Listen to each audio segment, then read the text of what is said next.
గుంటూరు జిల్లా తెనాలి మండలం ఎరుకులపూడి గ్రామంలో శుక్రవారం వన మహోత్సవ కార్యక్రమం నిర్వహించారు. రాష్ట్ర ప్రభుత్వం ఆధ్వర్యంలో పర్యావరణ పరిరక్షణలో భాగంగా ఏర్పాటు చేసిన కార్యక్రమంలో మంత్రి నాదెండ్ల పాల్గొని గ్రామంలో మొక్కలు నాటారు. స్థానిక ప్రజలు, అధికారులు, స్కూల్ విద్యార్థులతో కలిసి గ్రామంలోని పలు ప్రాంతాలతో పాటు ప్రాథమిక పాఠశాల ఆవరణలో వేప మొక్కలను మనోహర్ చేతుల మీదుగా నాటారు. ఈ కార్యక్రమంలో భాగంగా ప్రాథమిక పాఠశాల విద్యార్థులకు మనోహర్ చేతుల మీదుగా యూనిఫామ్ పంపిణీ చేశారు.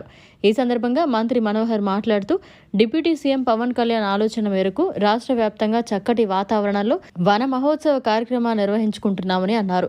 మొక్కలను నాటడమే కాకుండా వాటిని సంరక్షించాలని సూచించారు. పర్యావరణాన్ని పరిరక్షించుకోవాల్సిన బాధ్యత మనందరిపై ఉందని ఆయన పేర్కొన్నారు. పచ్చదనం పెంపొందించాల్సిన బాధ్యత కేవలం ప్రభుత్వాలకే కాకుండా ప్రజలు కూడా ఇందులో భాగస్వాములు కావాలని పిలుపునిచ్చారు. రాష్ట్రంలో 29% మాత్రమే ఫారెస్ట్ కవర్ ఉందని, పర్యావరణ పరిరక్షణ కోసం, సకాలంలో వర్షాల కోసం మొక్కలు పెంచి సంరక్షించాల్సిన అవసరం ఉందన్నారు. పవన్ కళ్యాణ్ పుట్టినరోజు సందర్భంగా సెప్టెంబర్ 2వ తేదీన నియోజకవర్గం మొత్తం మొక్కలు నాటే కార్యక్రమాలు జరుగుతాయన్నారు. తెనాలిలో యుద్ధ ప్రాతిపదికన 10,000 మొక్కలు నాటనున్నట్లు మంత్రి మనోహర్ తెలియజేశారు. మొన్న ముఖ్యమంత్రి గారు చంద్రబాబు నాయుడు గారు సమీక్షించినప్పుడు ఖచ్చితంగా మనకి ఎక్కువ వర్షాలు పడాలి, మనకి ఎక్కడ కూడా కలుషితమైన వాతావరణం ఉండకూడదు, పచ్చదనం ఉండాలి, భవిష్యత్తులో ఒక చెట్టు వలన మనకి కేవలం నీడనే కాకుండా ఎన్నో అవసరాలు, మన ప్రాంతానికి సంబంధించిన ప్రధానమైన ముఖ్య చిన్న కోరికలు ఏవైతుంటాయో ప్రతి ఒక్కరిది దాన్ని మనం గుర్తించే విధంగా చేసుకోవాల్సిన కార్యక్రమం మొక్కలు నాటే కార్యక్రమం. పూర్వీకులు మన చరిత్రలో మనందరం చూసాం ఏ విధంగా మన సంస్కృతిని నిలబెట్టడానికి కోసం వనభోజనాలు ఏర్పాటు చేసి సమాజంలో ఉన్న ప్రతి ఒక్కరూ కలిసికట్టుగా ఎక్కడ చక్కటి నీడ ఉందో, ఎక్కడి మంచి పరిశుభ్రమైన వాతావరణం ఉందో, ఎక్కడ పచ్చదనం ఉందో అక్కడ సంతోషకరంగా ఆహ్లాదకరంగా అందరం కూర్చుని మాట్లాడుకునే విధంగా మనందరం కూడా ఒక అడుగు ముందుకేసి ఈ కార్యక్రమాన్ని విజయవంతం చేయాల్సిన బాధ్యత మన పైన ఉంది.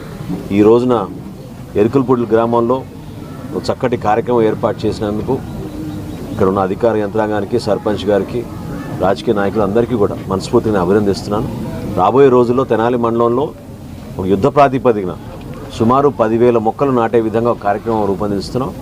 అదేవిధంగా 2వ తారీఖున పవన్ కళ్యాణ్ గారి పుట్టినరోజు సందర్భంగా కూడా తెనాలి పట్టణంలో ఇతర గ్రామాల్లో కూడా మొక్కలు నాటే కార్యక్రమం, అక్కడ ఉన్న పచ్చటి వాతావరణాన్ని ఇంకా మెరుగుపరిచే విధంగా అందరం కూడా కృషి చేయాలనే ఉద్దేశంతో రాష్ట్ర వ్యాప్తంగా మా పార్టీ నాయకులు, జన సైనికులు, వీర మహిళలు అందరూ కూడా కలిసికట్టుగా కార్యక్రమాన్ని విజయవంతం చేయాలని మేము ఒక ప్రణాళిక సిద్ధం చేసుకున్నాం. ఈరోజు ప్రత్యేకంగా ఈ కార్యక్రమం ఏర్పాటు చేసి ఆహ్వానించినందుకు నేను నిజంగా అదృష్టంగా భావిస్తున్నాను. చక్కటి మొక్కలు నాటాం, వేప మొక్కలు. అదేవిధంగా రాబోయే రోజుల్లో అన్ని రకాల మొక్కలు కూడా తీసుకొచ్చి మన ప్రాంతంలో పూర్తి స్థాయిలో మొక్కలు నాటే కార్యక్రమం తప్పకుండా తెనాలి నియోజకవర్గంలో ప్రభుత్వం ఆదేశాల మేరకు మనం చేయాల్సిన కార్యక్రమం ఒక ఎత్తు అయితే, సామాజిక బాధ్యతగా మనందరం కూడా దాంట్లో పాల్గొని విజయవంతం చేయాల్సిన అవసరం ప్రతి ఒక్కరికి ఉందని. మరిన్ని అప్డేట్స్ కోసం మన HN9 టీవీ ఛానల్ని సబ్స్క్రైబ్ చేసుకోండి.